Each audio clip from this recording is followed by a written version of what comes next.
Have you ever felt your confidence shrink when someone raises their voice, uses status, or tries to make you feel small? Some people don't argue to be right. They intimidate to gain control.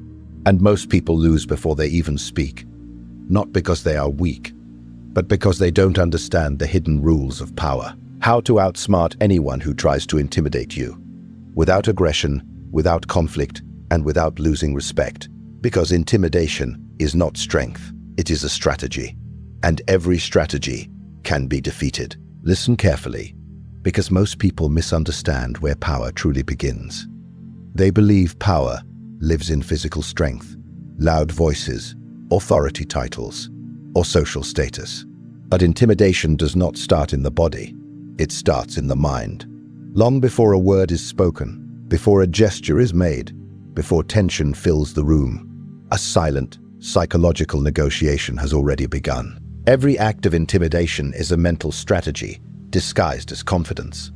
The intimidator is recording your reactions, measuring your hesitation, searching for signs that your certainty can be shaken. The moment your mind begins asking, "Am I in danger? Am I wrong? Should I back down?" the battle is already leaning in their favor. Understand this clearly. Intimidation works only when your imagination cooperates with it. A raised voice is just sound. A stern look is only a facial expression. Authority itself is often nothing more than perception reinforced by belief. Yet the human mind fills these signals with meaning. We project consequences that have not happened. We assume power where none has yet been proven. And in that instant, fear is not imposed. It is created internally. History has always favored those who understood this invisible battlefield. The strategist knows that controlling force is more effective than controlling force. When someone attempts to intimidate you, they are not trying to overpower your body. They are trying to occupy your thinking. They want your attention to narrow, your confidence to shrink, your reasoning to become emotional instead of calculated. Notice how quickly people abandon logic under pressure. Their voice changes, their posture tightens. They begin explaining excessively, hoping to regain approval. This reaction is not weakness of character. It is the mind responding to perceived threat. The brain prioritizes safety over strategy, and intimidation exploits this instinct perfectly. But here is the hidden truth. The intimidator is also engaged in psychology. They are gambling on uncertainty. They rely on predictable human reactions. Without those reactions, their performance loses direction. Imagine an actor delivering a dramatic speech to an audience that refuses to respond. The energy collapses. Intimidation functions the same way. Its power exists only through participation. The first shift, therefore, happens internally. The moment you recognize intimidation as psychological theater, you step outside its influence. Instead of reacting automatically, you begin observing. You notice tone rather than absorbing it. You analyze behavior rather than submitting to it. Observation replaces fear, and awareness restores control. Confidence is not the absence of pressure. It is the refusal to interpret pressure as dominance. When your mind remains steady, the signals meant to destabilize you lose their meaning. The loud voice becomes noise. The aggressive posture becomes information rather than threat. You are no longer inside the emotional storm. You are studying it. This is why some individuals appear impossible to intimidate. It is not because they are stronger, richer, or more powerful. It is because their psychological boundaries remain intact. They do not grant immediate authority to aggression. They wait, evaluate, and choose their response deliberately. The mind that pauses cannot be easily controlled. The mind that questions perception cannot be easily frightened. And the mind that understands intimidation as strategy transforms from target into strategist. Most people attempt to win power externally first, by arguing harder, speaking louder, or proving themselves quickly. Yet true advantage begins earlier, in the silent decision not to surrender mental ground. The intimidator expects emotional movement. Instead, they encounter stillness. They expect insecurity. And in that unexpected moment, the psychological balance begins to shift, without a single aggressive action taking place. Power rarely belongs to the person who is objectively right. It belongs to the person who controls how reality is perceived. This is the principle most intimidators understand instinctively, even if they cannot explain it. They are not merely trying to win an argument or dominate a moment. They are attempting to shape the story unfolding in everyone's mind, including yours. Perception is the invisible battlefield where authority is decided.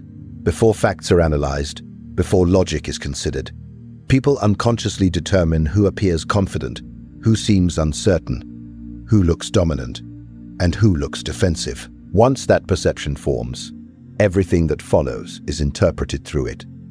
An intimidator knows this. That is why intimidation often begins with tone rather than substance. A sudden interruption, a dismissive laugh, a confident contradiction delivered quickly. These actions are not random. They are designed to create an impression. I am in control, and you are reacting to me. The moment you accept this frame, you begin playing their game. You start explaining yourself more than necessary. You try to regain approval. Your focus shifts from communicating clearly to repairing how you are being perceived. And without realizing it, you have allowed them to define the interaction. A calm voice appears trustworthy. A rushed explanation appears uncertain. A composed pause suggests authority, while defensiveness suggests weakness. None of these signals guarantee truth, yet they strongly influence judgment. This is why perception often defeats reality. Think about how quickly an audience sides with the person who appears confident. Even before understanding the full situation, the intimidator exploits this instinct. By projecting certainty, they attempt to borrow authority from perception itself. Their confidence becomes evidence in the eyes of observers, even when no real dominance exists. But here is the strategic insight. Perception is not fixed. It can be redirected. The moment you stop reacting emotionally, the narrative begins to change. When you slow your speech, instead of rushing, observers sense composure. When you respond with clarity, instead of defensiveness, you appear grounded. When you ask calm, precise questions, you subtly reposition yourself as the one evaluating rather than being judged. You are rewriting it. Control of perception does not require aggression. In fact, aggression often destroys it. True influence comes from consistency between behavior and intention. A steady presence signals confidence more loudly than any raised voice. Silence, when intentional, forces attention toward you. Measured responses create the impression of authority. Why? Because they suggest thoughtfulness rather than emotional instability. Notice how quickly power shifts when someone refuses to appear shaken. The intimidator begins adjusting unconsciously. Their tone may soften, their pace may slow.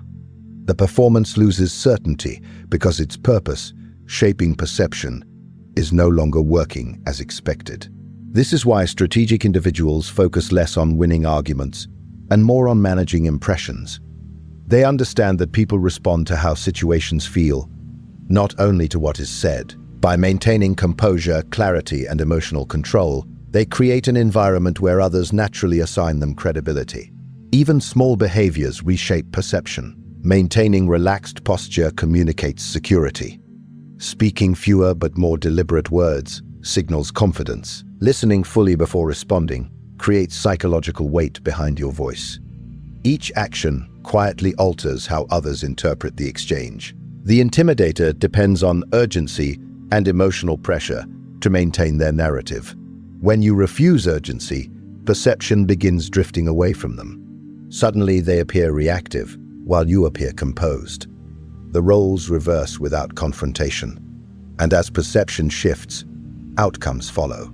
Decisions favor the person who seems stable. Respect moves toward the person who appears unshaken. Authority settles around the individual who looks as though they belong in control, not because they demanded it, but because their presence made it believable. There is a form of power so subtle that most people overlook it entirely. It does not shout, it does not threaten, and it does not demand attention. Yet throughout history, the individuals who mastered it have consistently dominated those who relied on aggression. That power is calmness, not passive calmness, not fear disguised as silence, but deliberate emotional control, used as a strategic weapon. When intimidation appears, chaos is introduced into the emotional environment. The intimidator raises tension intentionally. Their voice becomes sharper, their movements faster, their presence heavier. This sudden pressure is meant to trigger instinctive reactions inside you. The human mind is wired to respond to perceived threat with urgency. Heart rate rises, thoughts accelerate, and clarity begins to fade.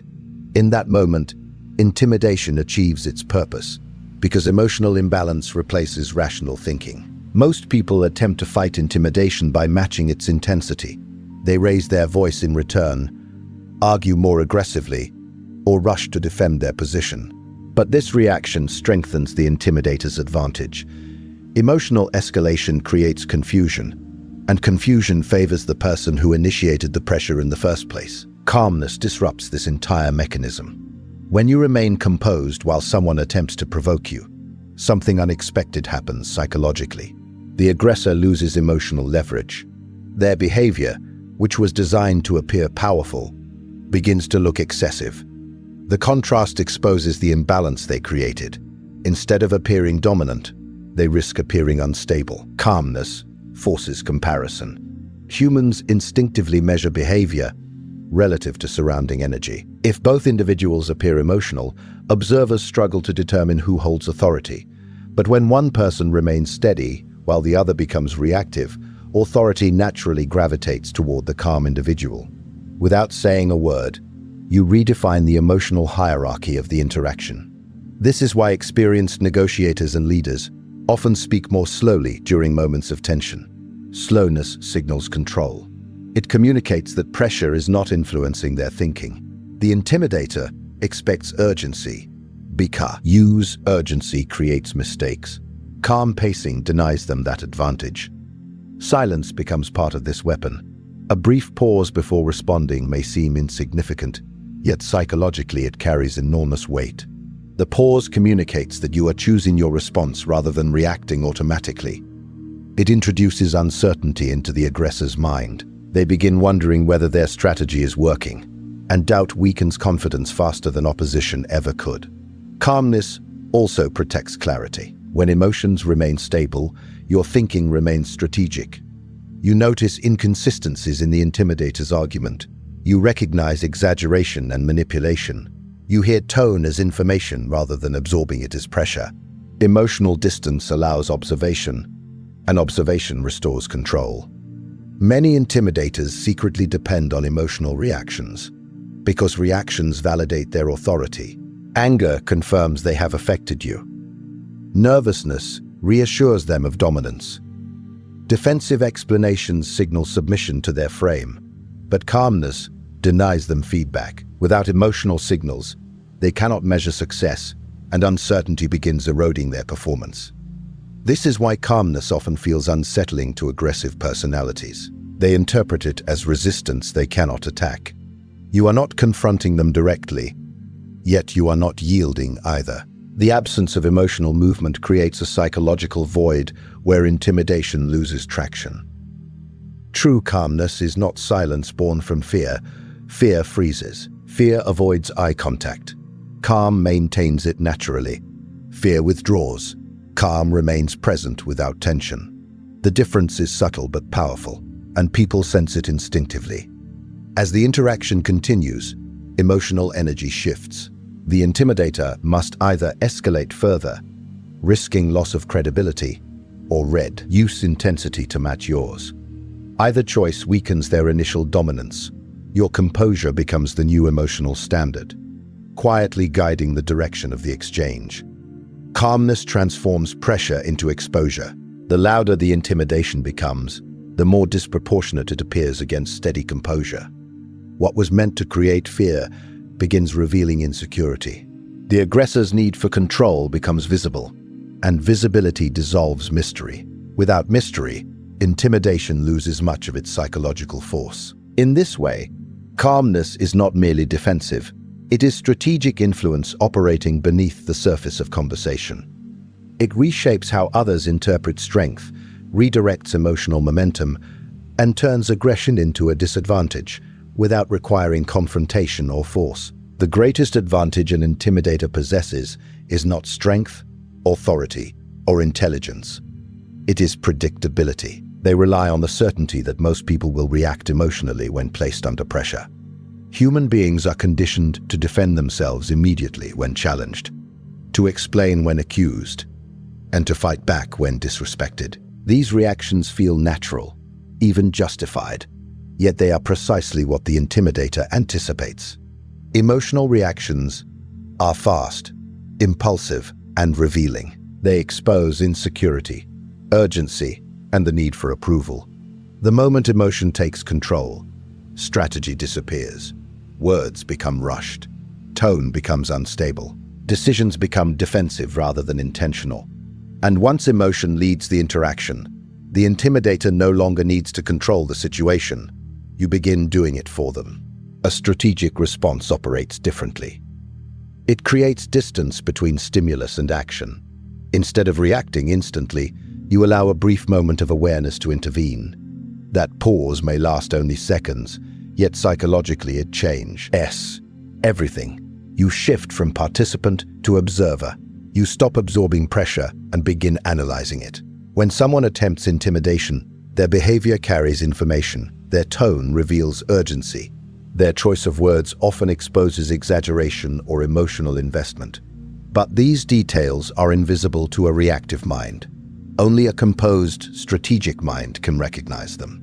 The intimidator expects defense. They expect argument.